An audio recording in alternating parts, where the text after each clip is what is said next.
qo'shiq tinglovchining didini shakllantiradimi? Albatta. Albatta. Yo shakllantiradi, yo buzib tashlaydi. Do, re, mi, fa, sol, la, si, do. Oddiy pardalar.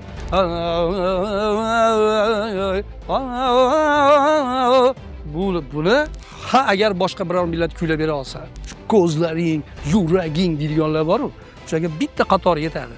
Bir umriga o'shani chiqara olmay o'tib ketishadi. To'ylarda tamovor qoptimi to'ylarda? Nimani bo'lsa qo'shiq qilib kuylanyapti. Chunki odamlar gapni ham qo'shiq qilib kuylayapti-da. Oson tushunsin bilan sayozlashtirib, soddalashtirib nolga olib tushib tashladik. Nol emas, minusga o'tib ketdik. O'sha paytdagi xalqni o'z nog'oralariga o'ynatishgan. Bugun san'atkorlar xalqimizni nog'orasiga o'ynayapti. Xatga borsa, siz o'g'larni o'zsiz bo'lavergandan keyin, men o'g'larni o'zi ekanman deyapti-da. Oson emas. Shahriboni Otabek Muhammadzohid Palonpulga boradi. Palonpulda vodiyda yurganda 20 ta odam bilan yuraman. Meni qo'limdagi odamlar Otabek Muhammadzohid bilan yurgandan keyin men bilan borib topgan puli bilan oddiy bir shogirdimiz bilan borib topgan puli bir xil bo'ladigan bo'lsa, nima keragi bor men bilan yurishim? San'atkor uchun Otabek aka eng katta fojia nima? Eng katta fojia o'sha men tengsizman. Mayli telbadinglar, mayli devona, nahot sevgi gunoh, bizlar gunohkor. Men ham fonogrammada yuraversam bo'lmasmidi? To'rtta musiqachini nomiga cholishni bilmaydiganlar qo'yib olingan. Cholishni ham bilmaydi, ulanmagan bo'ladi haligilarda. Pultga kolon chiqmaydi ovozi. Fon qo'yib qo'yilgan. Tasavvur qiling, Shahriboni bir joyga borsangiz, siz 100% sizni tanib turishibdi-da. Sizdan hali bir yomonlik ko'rmaganlari holda siz tabassum bilan kirib hali joyga qo'lingizni ko'ksingizda ta'zim bilan muomala qilsangiz-da, lekin haligilar sizni nazar pisand qilmagan joyda men ulardan da battar o'sha joyda kibrli bo'lib olaman. Menda yo'q narsa, lekin bo'lib olaman. Shu ma'shuqu oshiq sen bo'lding tamom. Sanga ishqu ushoqdin vassalom. Maqsadsiz qo'shiq qilishni ancha bo'lgan men ham to'xtatganimga. Bugun san'atkorning reytingini belgilab beradigan joy afsuski to'y xolos-da. Jonli ijroga batamom o'tishimiz kerak degan bir qarashlarni. To'g'ri aytyaptilar. Atalımı Arap qizi, atalımı vay vay desam, fursatdan foydalanib bizga shunchalik ishonch bildirgan shu aziz xalqimizga, muxlislarimizga, hammalaringizga rahmat. Amin. Bismillahirrohmanirrohim. Alhamdulillah rabbil alamin. Assalatu vassalamu ala rasulillah. Parvardigor fazling bilan, karaming bilan o'tadigan vaqtimizni o'zing xayrli qilgin. Inshaalloh bo'ladigan, o'qib ko'radiganlarga hammaga manzur bo'ladigan va shu suhbatda inshaalloh nimalardir san nazingda xayrli bo'lishni nasib aylagin. Yo'l yurib bizni yo'qlab kelganlarni ham inshaalloh o'zing siyla, safarlarni bexatar ayla. Shatdagi ko'zlagan rejalaridan ziyodasi bilan amalga oshirib, yana oilalari bag'riga sog'-omon qaytmoqlarini nasib ayla. Allohu akbar. Ilohim. Assalomu alaykum dilga yaqinlarim. Omonmisiz? Yana sizlar bilan Dil tori loyihasi orqali diydorlashib turganimizdan behad shodmiz. Bugungi suhbatdoshimiz samimiy, kamtarin, ajoyib ovozi bilan muxlislari qalbidan chuqur joy olgan ijodkor, O'zbekiston Respublikasida xizmat ko'rsatgan artist Otabek Muhammadzohid. Otabek aka, avvalambor sizni ko'rib turganimizdan xursandmiz. Unvonlar muborak bo'lsin. Rahmat. Assalomu alaykum. Avvalo Shahriboni sizlar xush kelibsizlar bizni Farg'onamizga. Mana yo'l yurib Toshkentdan Farg'onaga biz o'zimiz bora olmadik, lekin bizni qadr qilib kelganlaringizga rahmat. Rahmat bo'ling. Rahmat.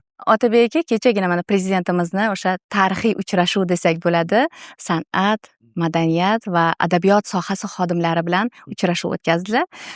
Barchamiz his-hayajon bilan o'tirdik.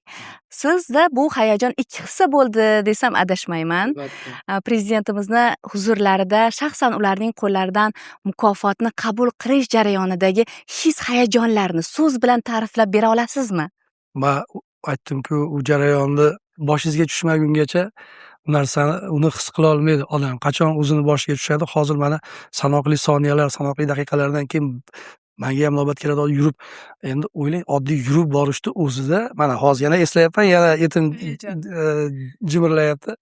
Shuning uchun men u jarayonni garchi masalan hali general bo'lishni orzu qilmagan soldat emas deb qachonlardir bir kun ana shu holat ro'y berishiga o'zimizni ruhan tayyorlab kelgan bo'lsak-da, o'sha hammasi orqada qolar ekan o'sha payt. ham o'zicha tayyorgarligingiz boshqangiz hammasi qolar ekanda bir boshqacha jarayon. Men uni haqiqatdan ham siz aytayotganingizdek so'z bilan ta'riflab bera olmayman. Lekin o'ziga beadad shukur shunaqa kunlarga yetkazganiga ancha avval bo'lishi kerak edi. Men aytdim, yo'q, men xursandman dedim. O'sha ancha avval bo'lmaganiga. Ancha avval bo'lmaganiga xursandman. Aynan bugun bo'lganiga juda ham xursandman. Chunki mana bunaqa tarzda bo'lishi, aytaylik bundan 20 yil oldin yoki 15 yil oldin bo'lganida bugungidaqa zavqli bo'lmasmidi balki. Chunki bilmadim, menga shunaqa tuyuldi. Men juda ham xursandman-da, aynan shu ish shunaqa bo'lganiga. Endi mas'uliyati ham bo'ladi, singlim. Endi mas'uliyati shunga tayyor ham bo'lish kerak. Xudo xohlasa qo'limizdan kelgancha harakat qilamiz shu bizga bildirilgan ishonchni oqlashga. Chunki yurtboshimizni aynan o'zlarining qo'llaridan, aynan o'zlarini qo'llari bilan endi ko'ksimizga taqilgan bu unvon, bu medalga yarasha o'sha payt aytdilar-da o'zlari. Endi senga bu unvon mukofot senga endi dalda bo'lsin.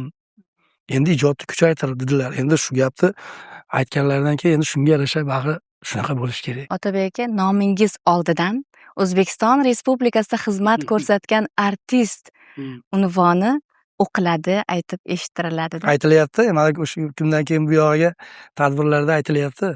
Bu mukofot, bu e'tirof ijodkorga nima beradi? Masalan, aytaylik uyingizda gazon ekkansiz, gullar, ko'chatlar ekkansizda, 3-4 kun vaqtingiz bo'lmaganda hali gullaringiz qovjirab qolgan, gazonlaringiz qovjirab qolgan bo'ladi. Siz nima qilasiz? Endi quruq suvni o'zi bilan bugun ularni yashnatib olmaysiz. Ularni yana yashnatib olish uchun qo'shimcha minerallar kerak bo'ladi. Yana bugun minerallar chiqqan. O'sha minerallarni solasiz, 1 kun solasiz, 2 kun solasiz, ularga suv quyasiz. Haligilar keyin bitta yana yashnaydi. Bu shunaqa narsa ekan. Bu bamisli o'sha mineral ozuqa ekan. Ijodkorni hisobda mana biz ham endi 53 yosh hisobda qanaqadir bunday joyga chiqib, bunday orqaga qaytayotgan, endi yosh jihatdan shunaqa jarayonda bo'lsak, jiddiy yana to'g'rilab qo'yadi bizni. Shunaqa.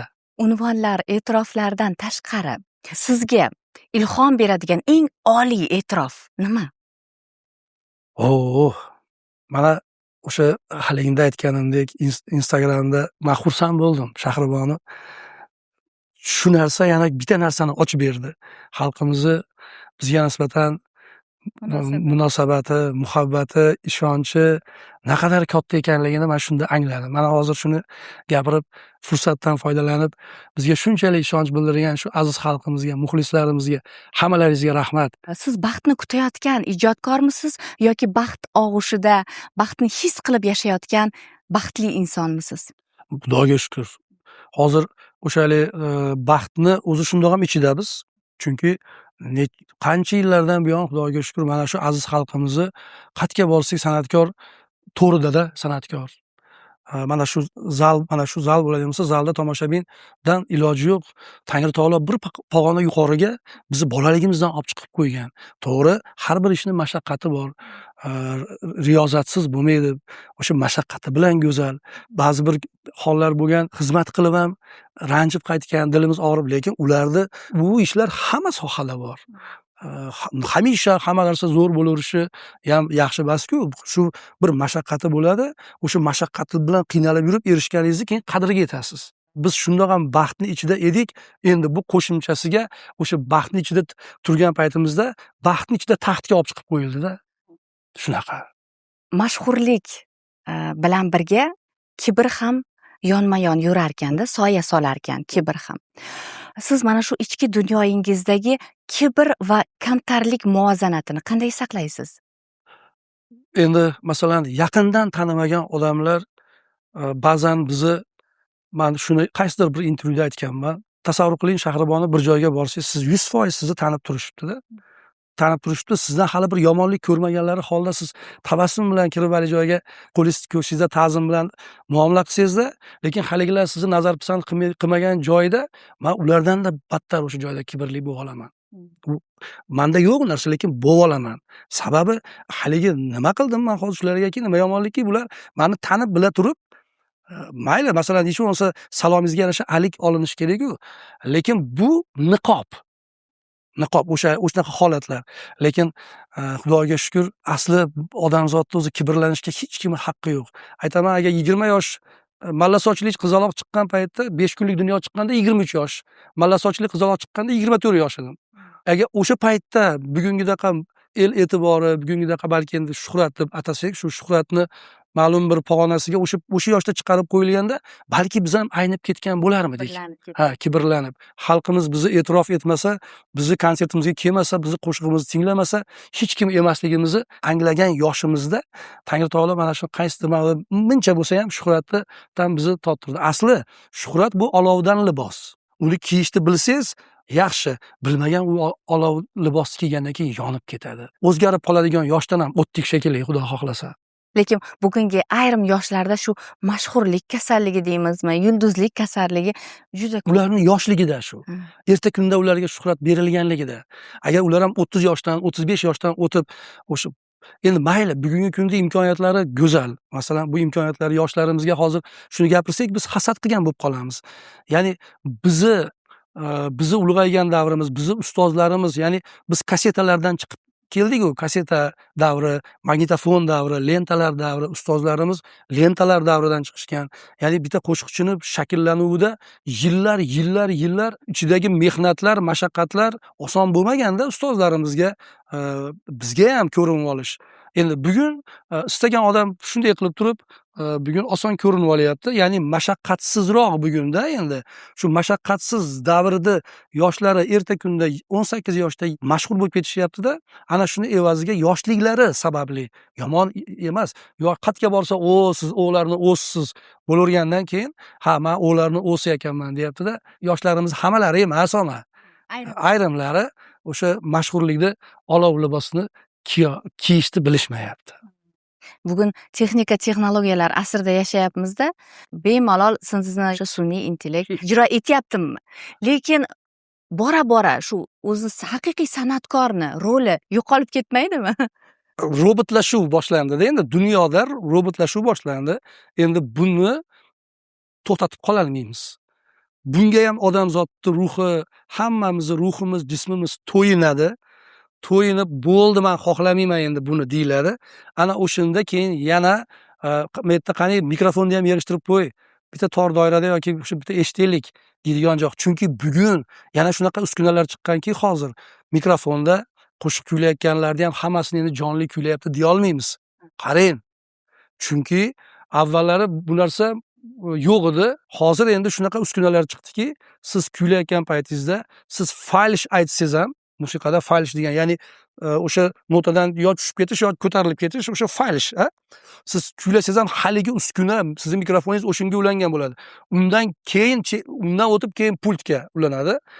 O'sha sizning falshlaringizni to'g'rilab, mayaqda yomon aytib olyapti deyverasiz.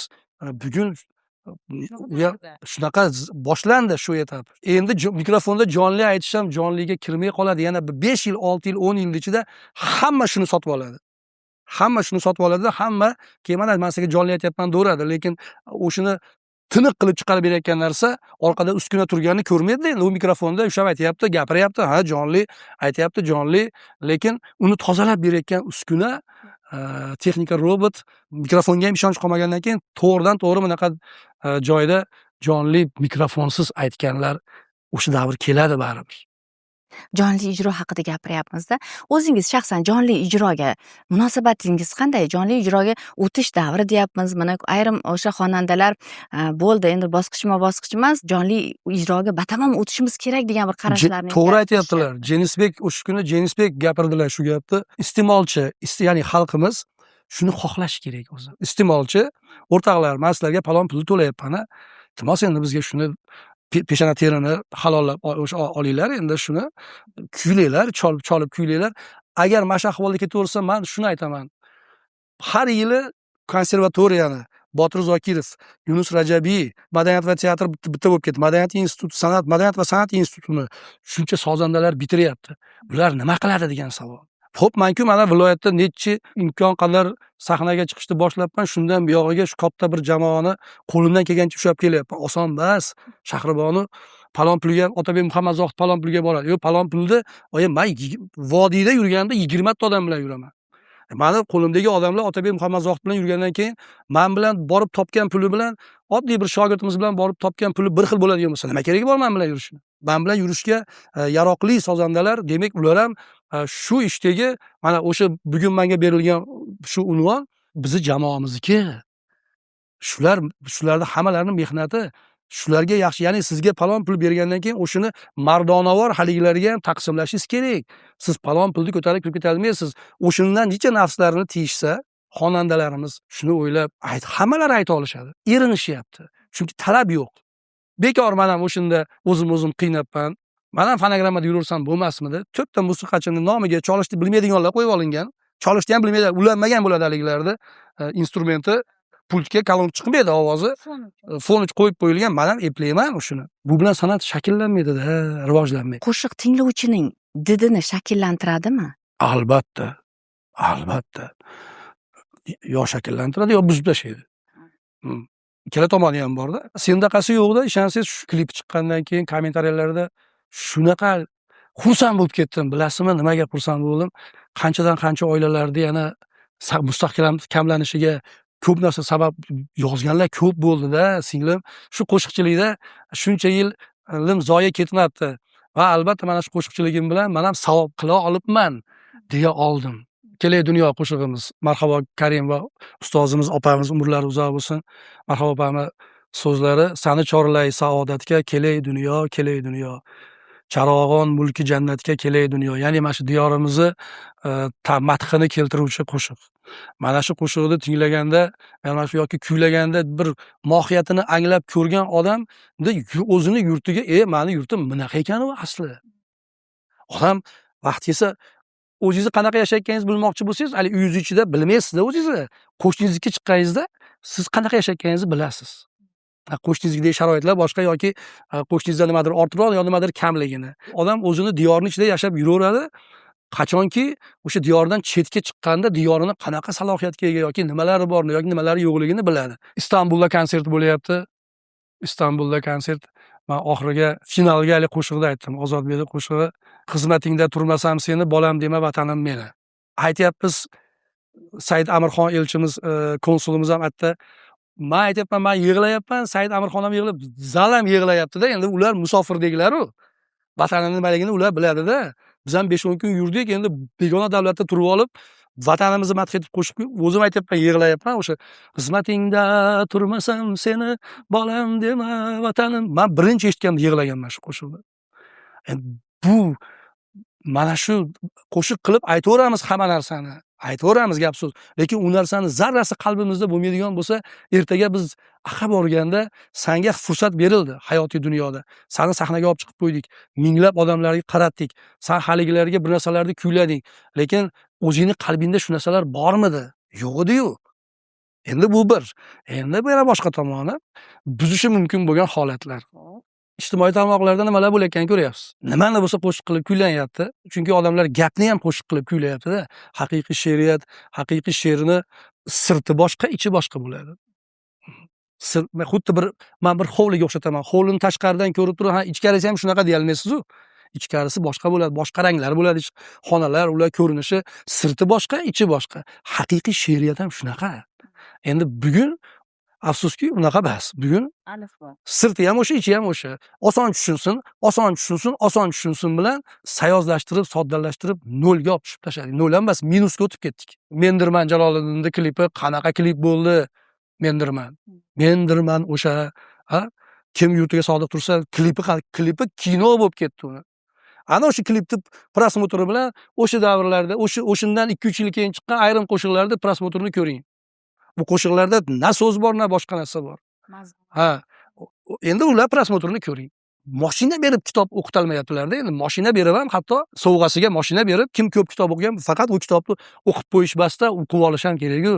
San'atkor o'sha trend orqasidan quvishi kerakmi yoki mazmunli, salohiyatli, saviyali san'at asarlarini yaratish kerakmi? Mana, masalan, Komiljon Otaniyozov ustoz, Ma'murjon Uzoqov ustoz, oxiratlari obod bo'lsin hammalari. Jo'raxon Sultonov ustoz, Rasulqori Mamadaliyev ustoz, Tavakkal Qodirov ustoz, Sherali Jo'rayev ustoz.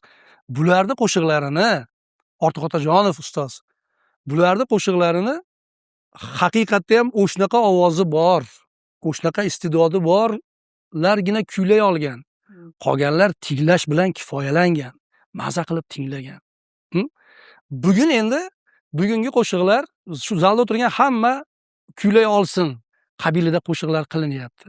Kamoljon Otaniyozov ustozi qo'shiqlarni endi o'ylang, o'shanaqa ovozi bor, o'shanaqa iste'dodi borlar kuylay olgan, qolganlar tinglash bilan kifoyalanib, tinglab maza qilgan. So'z sanagan ustozlarim o'zbek qo'shiqchiligi tarixida qachongacha o'zbek qo'shiqchiligi mavjud bo'ladigan kunigacha shu ustozlarning nomi o'chmaydi. Sababi ular o'sha paytdagi xalqni o'z nog'oralariga o'ynatishgan. Bugun san'atkorlar xalqimizni nog'orasiga o'ynayapti. Bugun biz iloji yo'q tinglovchining nog'orasiga biz o'ynayapmiz. Tinglovchi oson tushunsin, tinglovchiga tushunarli bo'lsin deb tinglovchini o'ylab, tinglovchi uchun qo'shiq qilyapmiz. Xolos, o'zimizni dardimiz emas. Shu uchun balki saviyasiz bugun uchun yashaydigan qo'shiqlar ko'paydi. Siz yuqorida ta'kidlagan ustoz san'atkorlarning asarlari esa umrboqiy yashaydi. Shunaqa. Demak, har bitta qo'shiqni yaratganda umrboqiy bo'lishini o'ylagan holda ijod qilish kerak, to'g'rimi? Mana Hazrat Navoiy bobomi ochilg'ach bu gulshanda inson guli, na inson guli, bog'i rizvon guli. Tanig'a sharafdin duvoj aylading, boshin ham sazavori toj aylading. Shu bu nav mavjud qilding oni, maloyiqga masjud qilding oni. Hazrat Navoiy bobom nechi asr oldin yozgan bo'lsalar, hali hanuzgacha qo'shiqlarda kecha kelgumdur debon ul sarvi gulru munojat, ey sabo holim borib sarvi xiromonimga ayt. Hamma o'sha narsalar bugungi kunda ham nimaga talovatini yo'qotmayapti? Chunki ular u yozilgan so'zlarda, she'rlarda maqsad katta. Maqsadsiz qo'shiq qilishda ancha bo'lgan men ham to'xtatganimga. Ya'ni sababi bir voqelik, bir ro'yi rost haqiqat, zamirida haqiqati bo'lmasa qo'shiq qilgim yoki chunki meni ham katta qo'shiqlarim katta qismi o'zimiz so'zlarim bilan-da. O'shaning uchun o'sha telbadinglar ham 5 kun dunyoya ham o'sha ko'p katta qismi baholi qudrat o'zi bergan inoyat bilan shu yillar mobaynidagi o'qilgan, olingan ilm, bilim bilan yozib kelinyapti, lekin haligi aytganimdek toki ro'yi rost haqqoniy bir voqelik bo'lmagungacha shunchaki ilhomdan qo'shiq qilib she'r yozgim kelmay qolganiga meni ham ancha bo'ldi. O'shaning uchun ijodda xohlasak, xohlamasak avvallari hayya har kuni qo'shiq qilardik. Har kuni kechqurun kechasi 2 da onam uyg'ot, ona endi mana uni eshiting. Onam uyg'onadi, ko'zdan ochib, bilaman uxlayaptilar, bilaman tushunib yuborganlari yo'q, lekin bola ekansizda ko'ngil uchun kechasi 2-3, men kechqurun uxlamayman. Uyg'otib onamga, onam mana uni eshiting, onamga aytib beraman, onam ha zo'r bo'libdi, ya bo'ldi, chiqarib olasiz kimgadir. Unda har kuni qo'shiq qilardik. Unda buni anglamasdik. Mana bugun angladik. Zamirida haqiqati bor bo'lsa, o'sha tinglovchiga ham o'sha qo'shig'ingiz tinglovchiga kerak bo'lsa shifo bo'ladi. Kerak bo'lsa dardiga malham bo'ladi. Topolmayotgan yechimlarida, yechim topishida yordamchi bo'ladi. Nimadandir ta'sirlansangiz, aytaylik bir muammoda yurgan yoki bir talaba bu pishmas savdomi deb yuboraman. Chorasiz qolganda ishq bozorida. Mana shu ikkita qatorda o'zini sharhlaymiz. Buni sevgi muhabbatga deb yo'yishlikda o'zi faqat shuni o'ziga deb yo'ygan odam xato qiladi. Tasavvur qiling, o'tgan yili aytaylik piyoz zo'r bo'ldi, piyoz zo'r sotildi. Dehqon ha, bu yil piyoz ekamiz dedi. Dedi piyoz ekdi. Dehqon qiynalib piyoz ekdi-da, o'cha kishi chunki bu yil hamma piyoz ekkandi. O'sha o'tgan yil piyoz zo'r bo'lgandan keyin bu yil hamma piyoz ekkan. Nima bo'ldi? Ali dehqonni ishi kasodga uchradi. Bu ertayu kech mehnat qildi. Boshqa bo'ldi, lekin alal oqibat hamma ekib o'rgani uchun kutilgan natija bo'lmadi. Bu pishmas savdomi deb yuboraman. Chorasiz qolganda ishq bozorida. Talaba zo'r o'qidi. Zo'r o'qishlarida zo'r o'qiyapti, boshqa qilib diplomini ham oldi. Hech qayerga ishga kira olmayapti. Mutaxassis. Qo'lida diplomi bilan. U ham aytayapti, bu pishmas savdomi deb yubor. Bu hamma uchun. Bu faqat erkak ayol muhabbati yo faqat bir qanaqa yo'q. Bekorga mana shu qo'shiq ham alhamdulillah 2013 aytilgan bo'lsa, 13 yil. 13 yildan beri har kuni men qayerga borsam shu qo'shiqni har kuni aytaman. bir hikmat bor deya o'sha piyozim ketmay qolgan shuni topa oladi. Ya'ni bir hikmat bor. Mana shu endi bir yilgi ishim kasod bo'lgani, bo'pti, bil bo'lmasa keyingi yil bo'lar. Darrov endi o'zim ko'mib qo'ymay endi. Shunda ham hikmat bor deydi. Bir hikmat bor deya. Hikmat bor-ku axir hamma ishda. Mana biz shuncha yil muxlislarimiz qachon yozishaveradi, men kulaman, yozishaveradi, kulaman, unvonman. Mana shu kunga kelgan ekan, mana siz Toshkentdan yurib keldingiz. O'sha paytlar bo'lganda, bugun eskiroq bo'lgan bo'lardi. Bugun bunaqa yangi bo'lib, sizlar kelmagan bo'lardilaring. Bunda ham hikmat bor. Albatta. Bu pishmas savdomi deb yuboraman. Chorasiz qolganda ishq bozorida. Umidvorlik qalbi tilka poraman. Bir hikmat bor deya yor ozorida. San'atkor uchun Otabek aka eng katta fojia nima? Eng katta fojia o'sha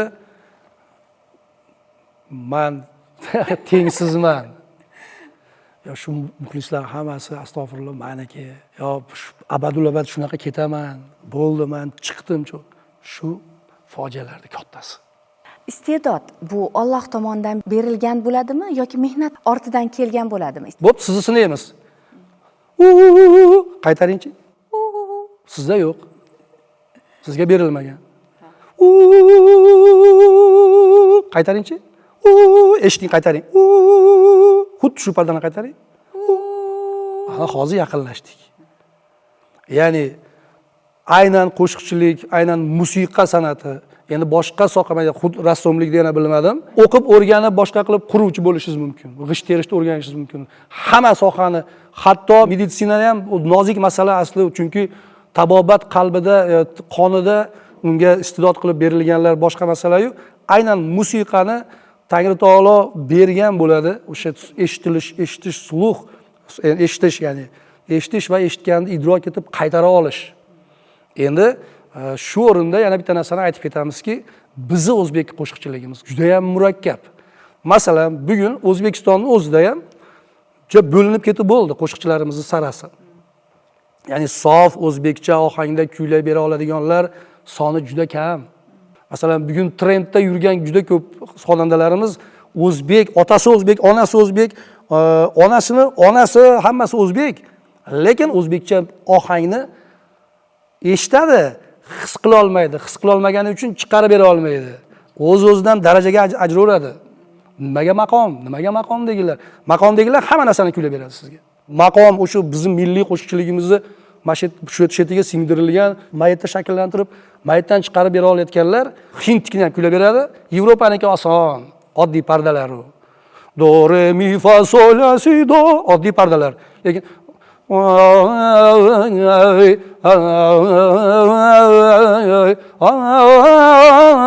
buni agar boshqa biror millat kuylab bera olsa, 200% garantiyasi bilan ko'rmadik. Hatto Turkiya, bitta turkiy millat biz. Turkiya, Ozarbayjon, Qirg'iziston, Qozog'iston, Turkmaniston, bitta Uyg'urlarniki bilan bizning klassikamiz ancha yaqin keladi. Lekin ular ham baribir bizga yuzga-yuz aytib bera olmaydi. Biz ularnikini aytib bera olamiz, ular biznikini aytib bera olmaydi. Biz Turkiyanikini aytib bera olamiz. Turkiya biz bitta millat bo'lishimizga qaramasdan kuylab bera olmaydi. Faqat O'zbekiston va Tojikiston mana shu hududdagi shakllangan bizning musiqamizni halik sanaganlarimdan tashqari boshqa millat, hech qaysi millat kuylab bera olmaydi. Shunaqa murakkab musiqa bizniki. Shunaqa aytayapman, masalan, bizni maqomchilarimizga bering Hindistonnikini, Arabistonnikini, eng murakkab o'sha Ozarbayjon Ochilxon, xalq hofizi Ochilxon Matchonov. Istagan sahnaga tushiring. Eng murakkab arabga tushirasizmi, arabni kuylab beradi. Hindga tushiring, hindni kuylab beradi. Ozarbayjonga olib borib tashlang, o'sha mug'amlari 100ga 90 olib o'sha 10 nimaga 10 o'zbekligidan. Shuning uchun endi bizni musiqamiz shu qadar murakkab musiqa bo'lganligi bois ham o'zimizning millatimiz ichida ham bugun qo'shiqchi bo'lib yurganlarda juda ko'pida yo'q. Afsuslar bo'lsin kim. Shu ko'zlaring, yuraging deydiganlar bor-ku. O'shaga bitta qator yetadi. Bir umrga o'shani chiqara olmay o'tib ketishadi. Bebaho san'atimizni bizni xalqimiz o'zi talab qilmaydi-da endi. To'ylarda tanovor qoptimi to'ylarda? Yo'q, munojot aytilmay qo'yganiga qancha bo'ldi? Mustaqzotni majburlab o'zimiz ayttirib eshittiryapmiz. Yengillari bular. Ular juda ham yengillar. Mayli murakkabini aytmaylik. Hech bo'lmasa shularni bo'lsa ham o'zbek biz mana jinsini kiyib olganimiz bilan, boshqa qilganimiz bilan qonimizda o'zbek yoqyapti. Bitta dasturxonga o'tirsak, stulda jicha o'tiramizda, to'shakni sol deymiz. To'shakni sol deymiz. Oshni olib keldik, nonni maza qilib yeymiz. Vilkada chap qo'lda nima? Chap qo'lda vilka, o'ng qo'lda pichoq. 10 minutda siqilasiz unaqa jarayonda. Biz o'zbekmiz. Men Turkiyada o'qiganman. Studentligim Turkiyada kechgan. O'qiganman Turkiyada juda milliy g'ururi baland Turkiya xalqini. Turklikda ilgari suradi, o'zining milliyligini ilgari suradi. Masalan, Turkiyani bugungi kundagi gala konsertlari, mana bizda bugun gala konsertlar deb aytaylik, o'sha ko'zlaring, yuragingchilar bor-ku, Yevropacha yo'nalishdagilar. Shularning endi davrasiga konsertiga chiqib, bitta tor bilan doirada chiqib kelaylik biza. Xalqimiz bor-ku. Endi o'sha kunga tomoshabin, ularda o'shtaqa auditoriya keladi endi o'sha ko'zlaringchilar, bunaqachilarning davrasiga tor bilan doirada chiqsangiz, deb haydashadi. Eshitishmaydi ham. Lekin Turkiyani ana o'shaqa gala konsertida bitta sozda chiqib, o'zi yakka, "Hey, necha marta guvohi bo'ldik uni." Shu narsa bizning xalqimizga yetishmaydi. Biz o'zligimizni, mayli mehmondo'stmiz, gap so'z bo'lishi mumkin emas. Bizga hamma millatga bag'rimiz ochiq, hamma millatga bir piyola choyimiz bor, bir burda nonimiz bor. Uyimizdagi ko'chada qolgan bo'lsa, uyimizdan bu shunaqa millat bu. Nimaga dunyoning o'sha boshqa millatlarida ayta olmasa ham o'sha qo'shiqlar hit bo'la olmayapti? Nima uchun? Chunki bizni o'zimizda beqadrda. Otabek o'zingiz ham to'ylarda tinmay atalib arab qizdan boshlaysiz, araga bir yarim soat nima qilayman, Xudoga shukr, Tangri taolo fazli bilan Turkiyada o'qiganman. Alloh o'zi to'g'rilab qo'ygan ekan. Bir kun kelib O'zbekistonda Turkiya qo'shiqlari butun hit bo'lishi, boshqa bo'lishiga men o'sha tilni bilaman. Aynan turk musiqasida o'qiganman. Turk musiqasi bo'yicha. Shuning uchun menga bu qo'l keladi. Xuddi o'zimni tilimda qo'shiq kuylagandek yayrab kuylayman. Endi shu ishni men qilib bermasam och qolaman-ku. To'yda qizdirib bera olmasam, kim menga palon pul berib o'shuncha 20 kishilik bu Farg'ona vodiysida yursam 23 ta odam boradi men bilan to'yga. 23 ta. Men bilan boradigan odam 23 kishi boradi to'yga. Hali Otabek palon pul keladiganlar o'ylasin bag'ini ham. O'sha palon pulni katta qismi o'sha 23 kishiga ketadi. Lekin o'sha 23 kishi bilan biz bugungi kun talabini qilib bera olmasak, biz och qolamiz-ku. Nimaga uchun men qo'limdan kelib turgan narsani o'sha payt qilib beraman? Chunki o'shani xohlayapti. Mana Husning guli tog' chiqadimi yoshlar o'yinga? Chiqmaydi. Atalımı Arap kızı, atalımı vay vay desam, gururlab chiqadi. Xo'p, men shuni qilmasdan, meni ustimga bittasi bir ro'y keladi-da, kelib turib, shuni qiladi. Qilsa gurur aytib hamma chiqadimi? Men avvallarda qilmay yurganman, ancha payt. Ishlatmasdan o'zimni qo'shiqlarimni yediraman deb. O'sha xuddi o'sha aytganim bo'lardi. Bolalar jirillab, siz o'shada o'qigansiz. O'shada sizdaqa musiqasi bilan o'qiganmiz endi, o'sha ta'limini olganmiz. Bilsangiz-ku nimaga keyin iloji yo'q. Mana keyin 2008-yilda aytdik atalib Marab qizini. Men turkcha qo'shiq aytmasdim to'ylarda. Vaholanki Otabek Muhammad Zohid onani qornidan ashlachi bo'lib tug'ilgan. 2008-yilga 74-yilda tug'ilgan bo'lsam, 2008gacha qancha bo'ladi? Ancha yil. 34 yil. 34 yil men aytmaganman turkcha qo'shiq. 2008 birinchi o'sha bolalarni ham ansambldagi bolalarda boshqalar kelib yondiryapti, nima uchun biz aytmaymiz deyishgandan keyin bo'pti, aytish kerak bo'lsa bir yo'l yondiraylik deb o'tganmiz. Bu ham azbaroyi mana bu xalqimizda o'sha talabdan kelib chiqib. Bugun san'atkorning reytingini belgilab beradigan joy afsuski to'y xolos-da. Oladigan oyligi va har bitta tadbirda ishtirok etganidan tushadigan gonorari mana shunaqa holatga kelsin-da. Sozandalar ham tupuramiz to'yga. Bormaymiz to'yga. Nimaga to'yga bormaymiz? Sababi to'yda haliga aytganim. Biz xohlamagan narsalarimizni aytib berishga majburmiz.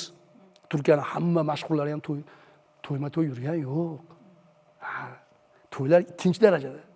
Ijod. O'shaning uchun bugun asosiy san'atkorlarimizni oziqlantirayotgan joyi to'y bo'lgani uchun ijod ham o'shunga qarab ketyapti. Mana yo'nalishda o'shunga qarab olyapti. To'yda nima hit, to'yda bunaqa narsa. Milliy qo'shiqchilik haqida gapirdik Otabek aka. Milliy qo'shiqchilik san'atini, kelajagini qanday ko'rasiz? Mashq etishi bo'lsa, agar mana xalqimizni o'z talabidan kelib chiqib, aziz xalqimiz, aziz xalqimiz, tasavvur qilinglarda bizning milliy musiqamizni, sizlar va bizning qadriyatimizni saqlash uchun yurtni hukmdori, yurtni rahbari, yurtboshimiz qayg'uryaptilar, ammo hech kimning parvosi kelgani yo'q. Endi mana yana kiritildi milliy qo'shiqlar, o'sha klassikalarimiz aeroportlarda, temir yo'l vokzallarida tinimsiz ravishda, Xudo xohlasa endi shu ishlar mevasini beradigan kunga juda ham umid qilib qaraymiz.